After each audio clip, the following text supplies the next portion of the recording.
सदाशिवसमारम्भाम् शङ्कराचार्यमध्यमाम् अस्मदाचार्यपर्यन्ताम् वन्दे गुरुपरम्पराम्.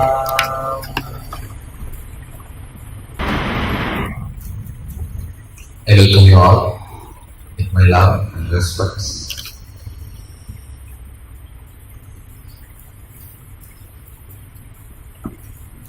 I will introduce the Yoga Suprana program.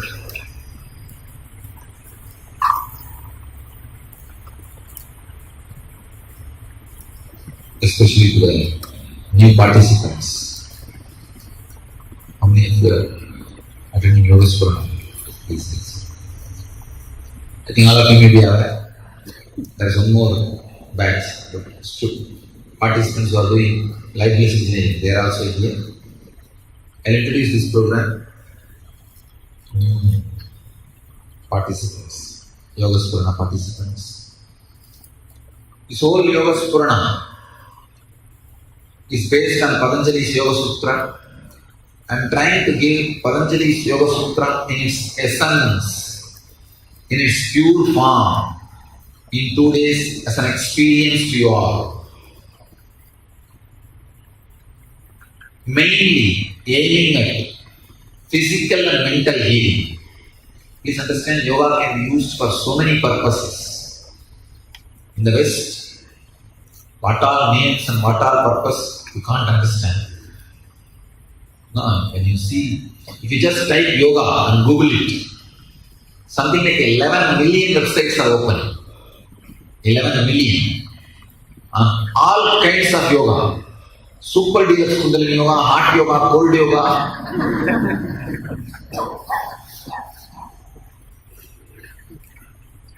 All kinds of brands, all kinds of names, all kinds of forms for different purposes or sometimes purposeless. Here I am trying to present yoga, essence of yoga, mainly aiming at physical and mental healing. Patanjali's Ashtanga Yoga. Patanjali very beautifully gives the essence of yoga. 8 parts of yoga. Please understand, the Ashtanga word is not 8 steps. No, 8 parts. They are not step by step, one by one. No. They are all 8 supposed to be practiced simultaneously. Very beautifully, Patanjali describes Ashtanga, 8 parts, not 8 steps. All problems exist in the world of yoga today is because of misunderstanding of this one word. Because he has given some 8 things to practice every day. But people took it first, we should finish first, second, third. The problem is you can't finish the first one unless you start the 8th one. Because it is like a virtuous circle. One feeds the other. I'll explain to you, then you'll understand. The 8 parts.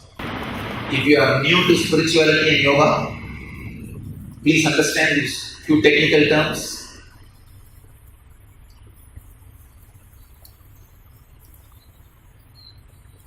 I usually give very less technical knowledge and more spiritual experience. But these few words are like a basic words. It's good you catch these words. These few technical terms, even if you remember the English meaning, that's enough. But I just want to introduce these technical terms. This is the essence of Patanjali's yoga. I can say this is the essence, purest form of yoga. Anything added or deleted from this loses its purity value. It may have some type of utility value, but it loses its purity value. Here, I am trying to express exactly in Patanjali's own words, without any addition, interpretation or interpolations. I am just presenting Patanjali's Ashtanga Yoga, this Yoga Spurana program, specially designed just to present what is yoga. Because the rest, we have an idea. Just some body postures have become yoga.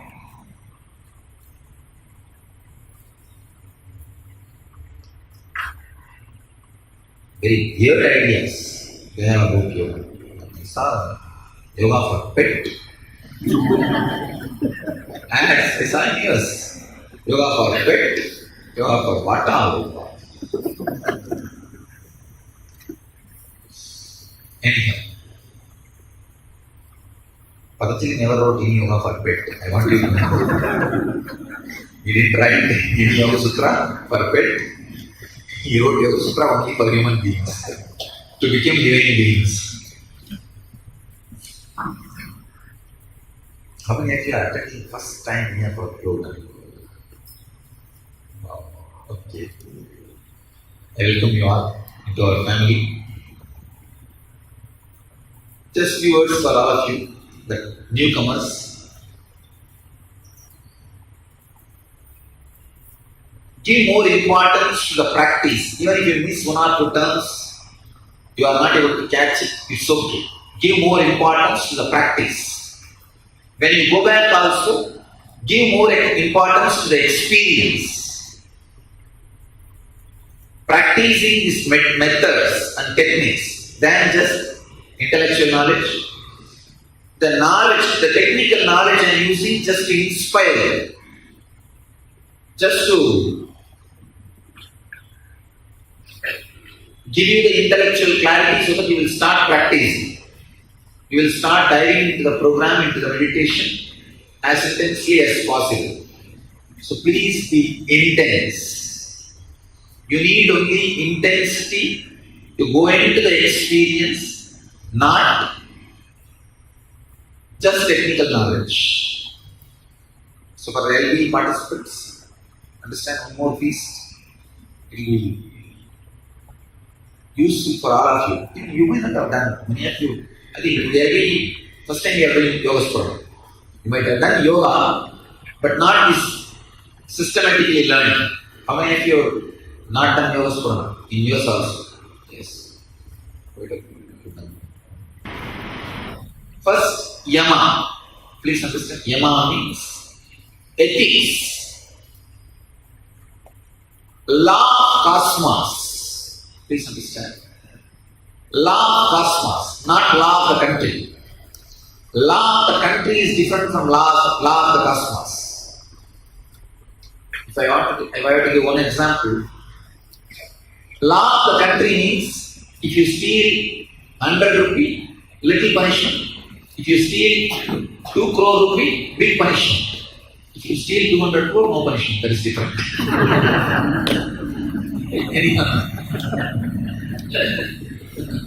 It means by then you know the science of stealing.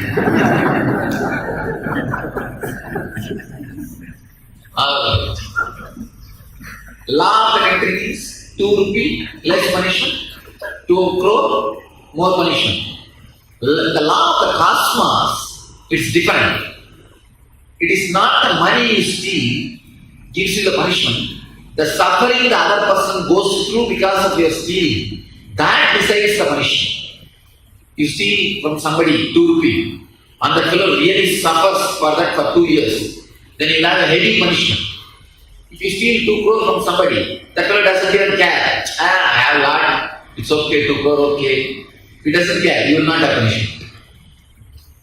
Law of cosmos records only the suffering you create for others. There is no economical value in law of cosmos. The cosmos money does not hold value. The fences does not hold value. The boundaries do not hold value. Boundaries are kept in the country so that to maintain an order. The law of cosmos works in a different way than law of the country. Patanjali wants every human being, whoever is breathing the prana of the cosmos, the air of the cosmos, to know the law of the cosmos. Patanjali says very beautifully. When he speaks about this ethics, Sarvabhaumya Vrata, anybody in the cosmos should know these vratas. They are not restricted to any country or gender or nationality or creed or race or age. Please understand. I am not trying to teach you any ethics or trying to make you moral by teaching you Yama. All I am telling you is, if you know the secrets of the cosmic law, you can very easily run your life without falling sick, getting into unexpected karmas. Many times, by not knowing the law of the Yama, you get into unexpected karmas, unexpected accidents, unexpected negativity around you. I tell you one thing. Any advice for the newcomers? I have to tell very clearly. Please understand, I myself have experienced the law of cosmos. So I tell you very clearly, whether you believe it or not, understand or not, accept or not, still law of cosmos is alive, active and getting executed very clearly without any difference. Law of cosmos is alive, please understand. Do not think, no, it's Kali Yuga, Iron Age, no law gets executed, it's all just fun, story, might is right. No. I tell you, I have experienced. I tell you from my experience, one more thing. When I talk to you something, I feel responsible that you may follow my words. So I am sensitive about it. That is why I am saying, whenever you take major decisions in your life, understand the law of cosmos is still alive. Law of cosmos still works. You may say, no, all the corrupt fellows are sitting in the high pedestals and there is no law, there is no order, everything is chaos. No. Please understand, you may not know the secrets of the cosmos, how the law of cosmos works, but still it is very alive. I will spend a little time explaining the law of cosmos and taking your questions on this law of cosmos. Because only this Yama is understood, this law of cosmos is understood, 80% of your extraordinary sufferings can be avoided. See, in your sufferings, 80% are beyond your control. 20% are only under your control. The 20% can be healed just by intelligence. This 80% are the beyond suffering, like diseases which comes, or the accidents which happens, or forced poverty, or things where you can't play any role, you are just being pulled and pushed. Those kind of situations can completely be avoided in your life. The whole thing, you will be God at least for your life. Anybody who knows Yama means the law of the cosmos. Very beautifully, Bhashyakar, one commentator explains, he will be God at least for his life. If he continuously leads the law of cosmos and gets more and more intense experiences, that period only I call living enlightenment. If he reaches a certain level, very strong conviction of the law of cosmos, he becomes an avatar Purusha, incarnation, inside. This is the steps. First, the person who internalizes the law of cosmos, he became God for at least his own life. He will become God for his own life. Means the whole thing will be under his control. whether it is disease or old age or anything. He will be completely in tune with the life. Second step, if he continues to practice the law of life, law of cosmos, and accepts, internalizes more and more and more experiences, that period is what I call living enlightenment. Means confirming every law of life in his own life, verifying the existence of law of life in his own life. That clarity, that inner space is what I call vidarka, means right reasoning. For newcomers, sorry if I am throwing too many Sanskrit words. I am talking to the people who are experienced. The LB students also are so-called experienced.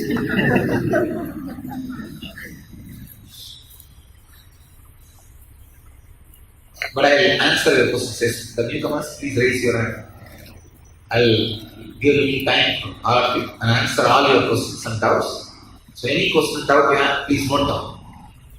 I will see that you are also able to catch this whole 2-day workshop. You don't have to be sitting like a child lost the temple festival.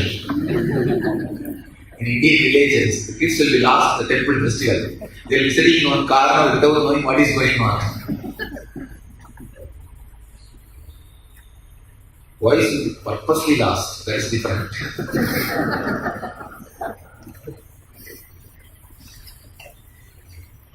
If you understand the law of cosmos, a lot of sufferings can be avoided, like this law which I said. Another important law I must tell, ahimsa and himsa.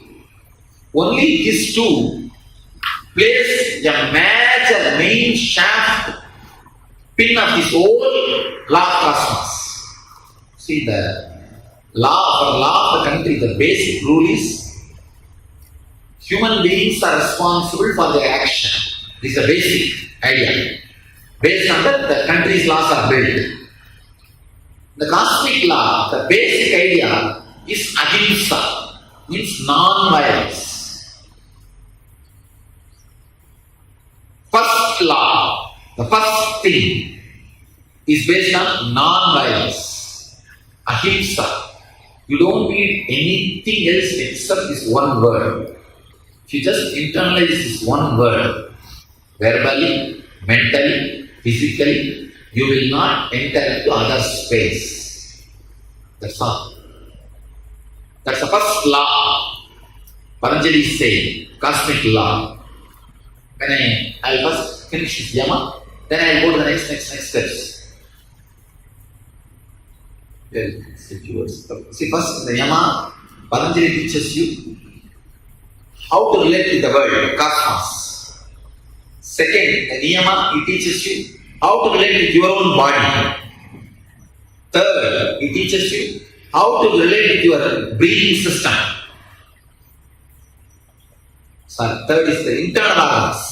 Asana, how to relate with your internal organs. Third. Fourth, how to relate with your breathing system. Fifth, how to relate with your inner chattering, mind. Sixth, how to relate with your emotions. Seventh, how to relate with your consciousness. That's what is restful awareness. Eighth, how to relate with the whole cosmic consciousness, samadhi. Understand? First, how to relate with the outer world. Second, how to relate with your body. Third, how to relate with your internal organs. Fourth, how to relate with your breathing system. Fifth, how to relate with your inner chattering, mind. Sixth, how to relate with your emotions, emotional system. Sixth, how to relate with your consciousness. Seventh. And eighth, how to relate with the cosmic consciousness. So this all about relating means uniting. Uniting means yoga. Yoga means uniting. Patanjali is giving you how to unite yourself with all these different levels. First I'll give you the details on Yama. The main cosmic laws. Please understand. I am not asking you to practice this as a morality. No, I am not asking you to practice this as a morality. I ask you to understand the utility value of these great moralities. Utility value. How these things directly enrich your life. First thing, ahimsa. As I said, the whole cosmos is built. Please understand. When this cosmos happened, the one and only understanding handed over to the cosmos is there is no 10 commandment. There is only one commandment. That one commandment is let you all coexist happily. That's all. Let you all coexist. Sarve jana sukhino bhavantu. Let all of you exist happily. That's all is the basic rule or the basic understanding. So naturally, ahimsa becomes the first cosmic law. Please understand. Never violate this one. The moment you violate ahimsa, you just invite the cosmos to, you can say, to reject you, to reject your existence, to shut itself away from you. It's like existence turning its face to you, turning its face away from you. The ahimsa is the first, foremost cosmic law. One more thing.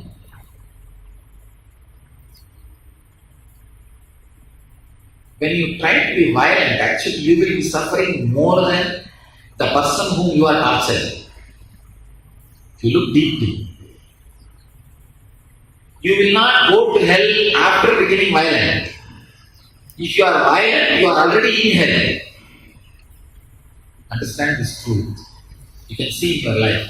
If you are in good mood, very happy mood, even if your worker drops a glass and breaks, you will say it's okay, it won't die by itself, this is the way to be liberated, go leave it. If you are in your usual mood, regular mood, he doesn't need to break anything, he just comes in front of you, he will have puja. He will have your blessing. The moment darshan, he gets your darshan, he will have your blessing. You are a kalpataru who gives without asking. Even I am a kalpataru who gives only after asking. You will be a kalpataru. Anybody comes in front of you, they don't even know sometimes why you shouted. Not only the person who gets killed, you will not know. Why you are so aggressive, agitated, understand?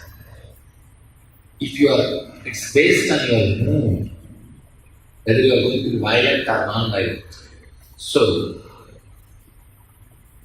violence does not bring hell. If you are already in hell, you behave violently. Violence and self-torture are very closely connected.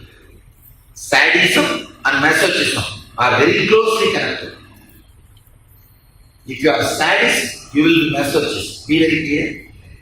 We always think, no, when I abuse others, I use very strong words. But when I talk to myself, I use very light words. You are not that intelligent. Be very clear.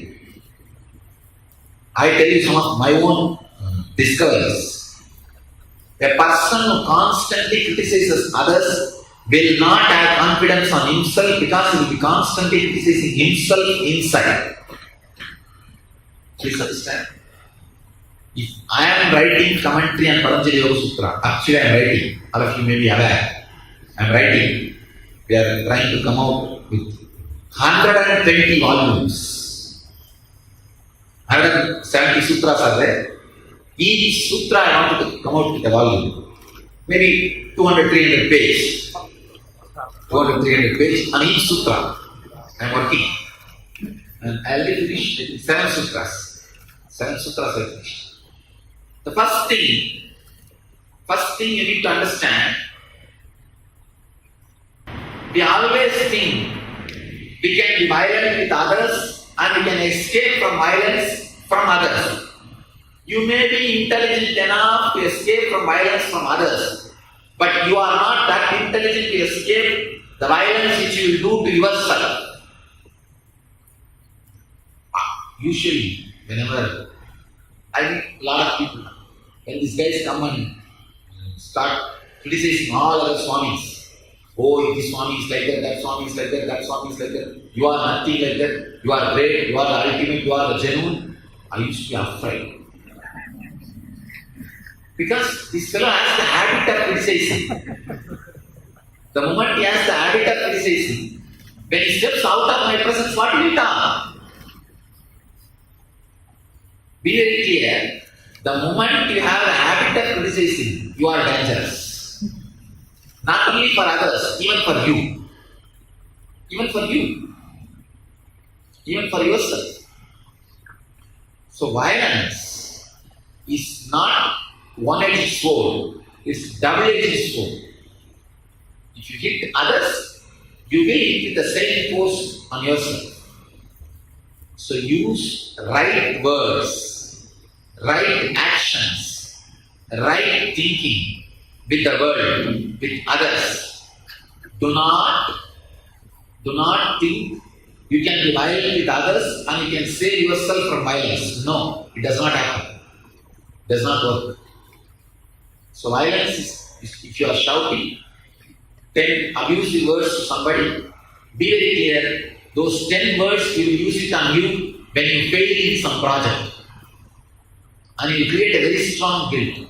Person who constantly criticizes others will carry a very deep guilt because the same criticizing words only he will use it on himself when he is in low mood. All of you understand what I am saying? So be very clear. Keep your whole system clean. That is the only way. That's the only way. So be non-violent for yourself, not for others' sake. Please understand what I am talking are very deeper level truths from my own experience. If I write how the ahimsa should be practiced in the modern day, this is what I will say. Practice ahimsa. Practice non-violence, not for the sake of others, but for the sake of you. If you are using abusive words and actions towards others, do not think when it comes to you, when you are not up to your expectations, you will use that same negative words only to criticize you, to judge you, and you will start suffering. The person who is criticizing others will carry a deep guilt about himself. If you are suffering with deep guilt, I tell you, the first technique to come out of the deep guilt is stop criticizing others. That's all. You will just come out of guilt. One more thing. Any word which you are constantly using on others will get recorded into your system. If you are using some very dirty word towards others, don't think you will just use it on others and forget about it. No. Any word which you use it on others, dirty word, you will use it on yourself and you are in low mood. So naturally that word will create a deep guilt. Alright, I am talking very deep psychological truths. The truths which if you look deep, you will experience how true and straight this was.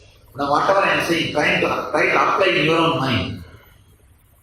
When you start using negative words towards others, immediately within 2-3 months, you will start using the same negative words towards yourself. When you are in low mood, at least 5-6 times.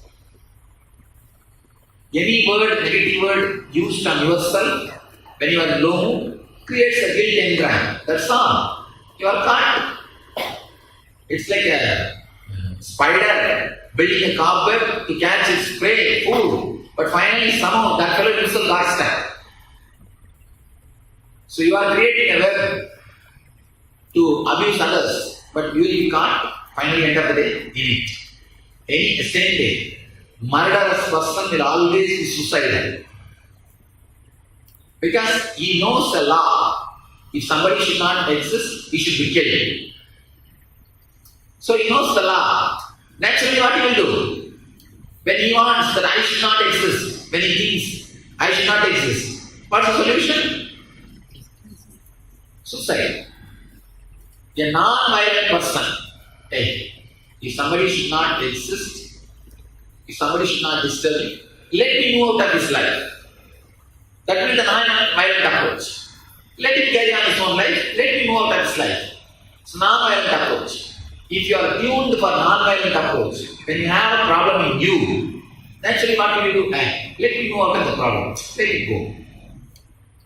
But when you have a violent approach, he should not disturb, he should not exist in the planet Earth.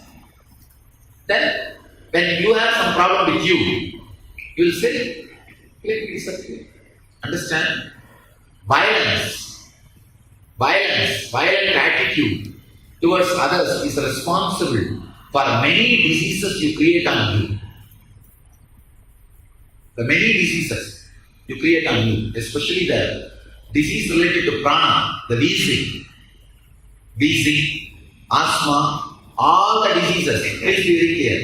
If you are carrying chronic wheezing and asthma, somewhere very seriously, you are carrying virus. Just get that out. Get that out. That's the basic reason. See, I am not criticizing you. Please understand. When I say this, I want you to internalize and look inside and remove those negative engrams, the violent engrams. All disease related to prana, wheezing, asthma, heart diseases, all the things are directly connected to violence, to ahimsa. Next, satya means truthfulness.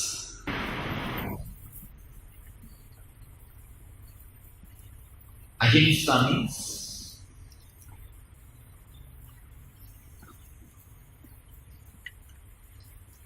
non-violence.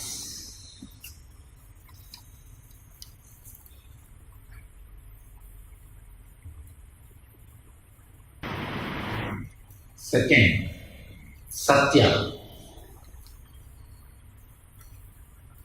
All these terms put the same series of origin. Ahimsa, satya, parigraha, steya, brahmacharya. How he describes this. Satya means truthfulness. Please understand the utility value of the truthfulness. Let me tell you from my own experience. Mind is a component you carry. Vak is another component you carry in you. Mind means where thoughts are rising. Vak means where thoughts get converted into words. Please all of you understand. Mind is thoughts. Vak is words. If these two are in tune, you will carry an extraordinary energy, clarity about your life. You will know very clearly what next. Ramakrishna says in his teachings, the whole essence of spirituality, everything is nothing but making your mind and words in tune. That's all. Please understand. Understand this one secret. If you are constantly telling a lie, by and by, unfortunately, you will start believing it. Not just others, you will start believing it. How many understand this one story? Brahmacharya. This word is the most confused, most misunderstood word.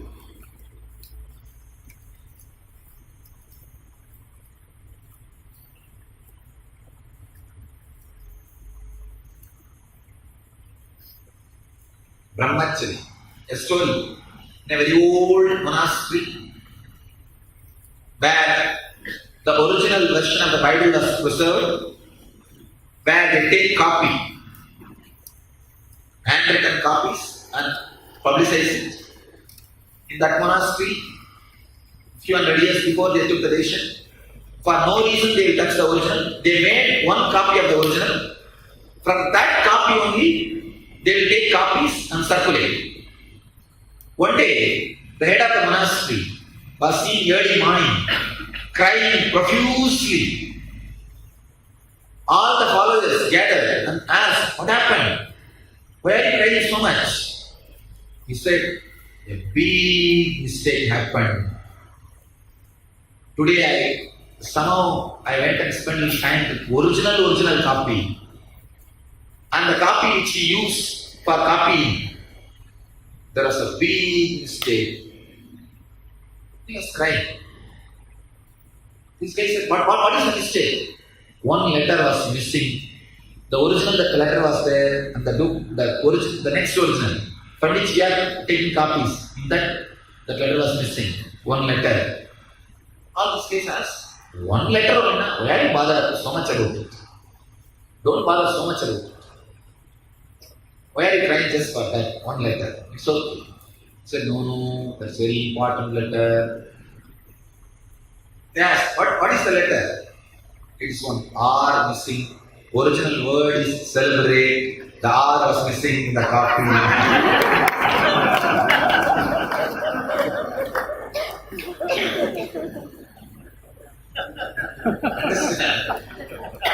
The word celibacy needs to be understood.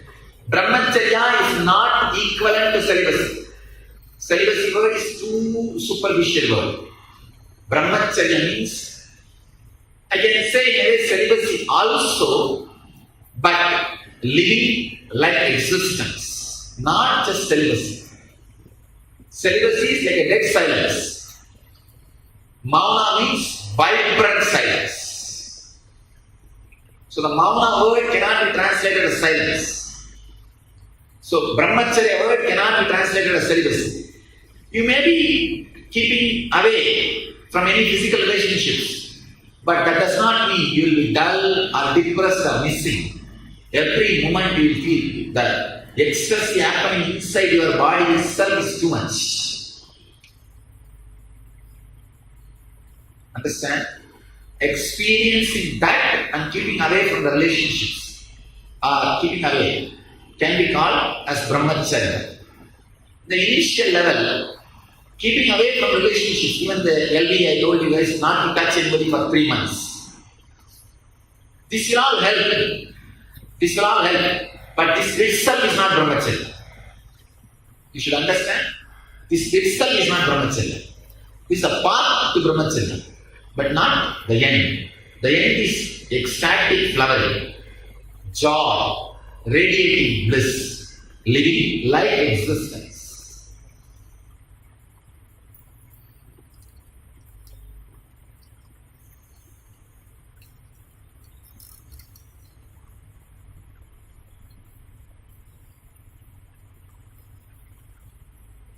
Understand?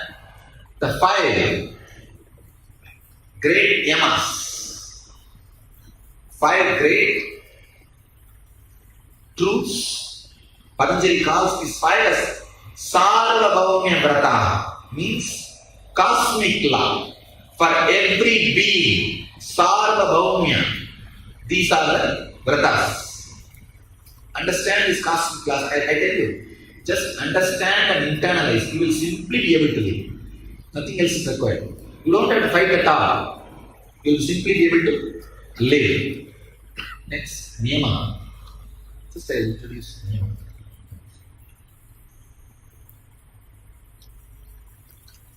Niyama means routine, personal cleanliness. It is nothing much to know.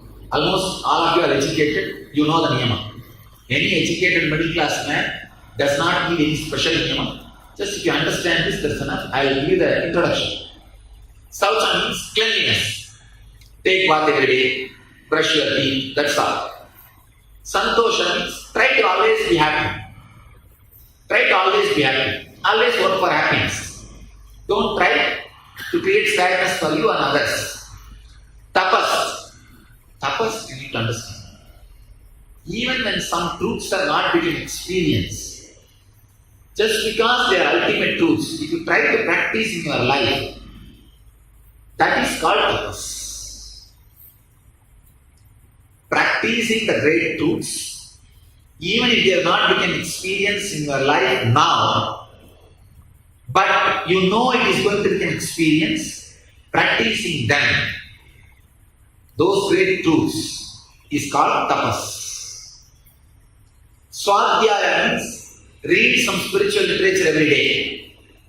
Every day. I always request people to read my Living Enlightenment book. The Living Enlightenment book every day, at least half an hour. Because those ideas should go constantly inside and cleanse your system. Ishvara Pranayama. Every night, completely offer everything at the feet of existence and sleep. Relax. This is not a big morality, just a kind of a lifestyle. Simple lifestyle changes. But all these things put together can do so much inside your system. Can add so much to your system. Understand? Saucha means cleanliness, taking bath and brushing the teeth and washing also. Santosha means trying to be joyful. Tapas means practicing these great truths even before they become experience in you. Swadhyaya means studying every day, at least half an hour, some spiritual literatures. Ishvara Pranidhana means offering everything at the feet of existence, God. So I understand this yama and niyama. I don't want you to practice as morality. No. I am not giving one more morality for you. No. I want you to understand the utility value of these great truths. And whatever you understood will happen automatically inside, blissfully. So, asana is the third part. All of you are maybe now having the printout. Asana is working with your internal organs, means healing your body through bending it properly, making your body to fall in tune.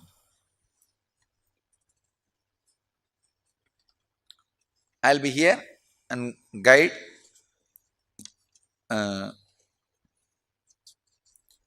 Yogacharyas will show you the pose. We can start doing. One important thing I want to tell you from my experience. Asana is not just exercise. Asana raises your consciousness also. That is why I can't practice asana. If I do any asana, body falls into samadhi. I don't do any yogasana. I only teach, I don't do. Because the moment I stretch the body in that postures, immediately the kundalini shoots up and body falls into samadhi. It means what? What I don't do, you should do actually. Because now I don't do yoga because already I am constantly in samadhi, it's doing too much. So I will have to come down. In your case, you have to go up. Where more you will go down? In your case, you have to go up. So, do the things which raises the kundalini. In your case. In my case, I have to do the things which settles the kundalini. So, you are supposed to do what I am not doing. You should not do what I am doing. Usually, when I eat, I will never be able to eat directly. I will have to have at least one pepper. I have to divert my attention, only then food will go inside. Because whenever I am aware of my existence, I am feeling completely full. Putting food inside is a big job. Kids will never eat. The big problem is because they feel so much energy. That's why it's such a big headache to feed them. You have to show the moon, these, that, everything. Same thing for me actually. It's very difficult for me to put the food inside. So I have to show this paper, that paper. That time only I will get all the documents. And I will be looking at here and there and push the food inside. But you are supposed to eat with awareness. You should not do this. You should, when you eat, you should not distract yourself at all. But in my case, if I don't distract, I always feel so full, overflowing, food doesn't go inside. Wonderful session on the 5 yamas made me think very hard about my life till date and what I need to strive for in the future. Swami Dhyanapidam has taught me simplicity, authentic appreciation for life, lack of creature comforts, above all sense of responsibility. I received a wonderful spiritual education, great ambience, good friends, living with the master and above all the energy field, banyan tree. I'm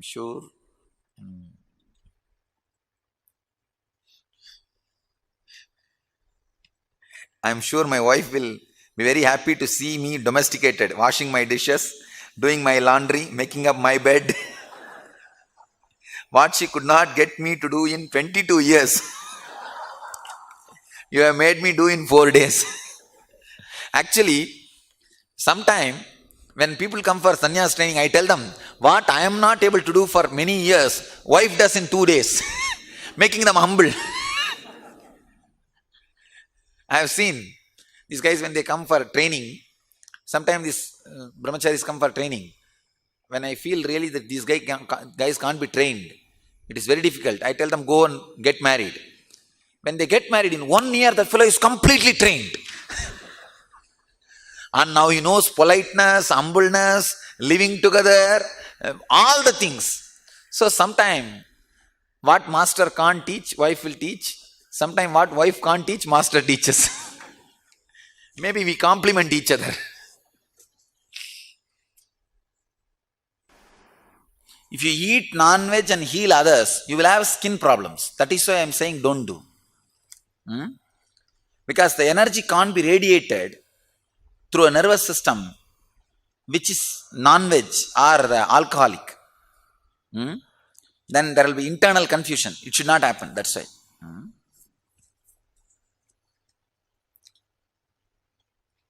Does Karna had compassion or not? Karna had a more or less like a name-fame based charity. He is not the guy who was compassionately compassionate. He was more giving only. Giving itself is not compassion. Compassionate is like every act will radiate it. You don't give me sitting and distributing things. You understand? It's radiation in the action.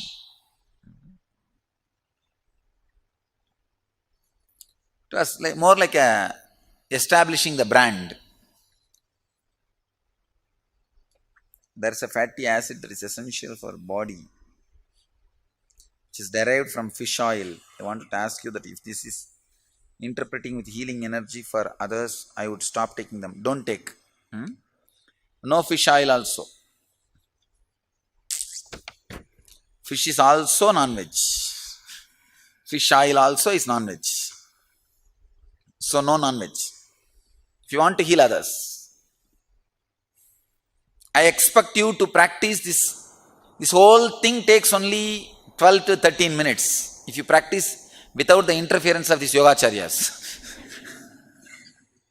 Now if you practice on your own, without the instruction, it takes only 12 to 13 minutes, 12 to 15 minutes. I expect and request all of you to practice this every day.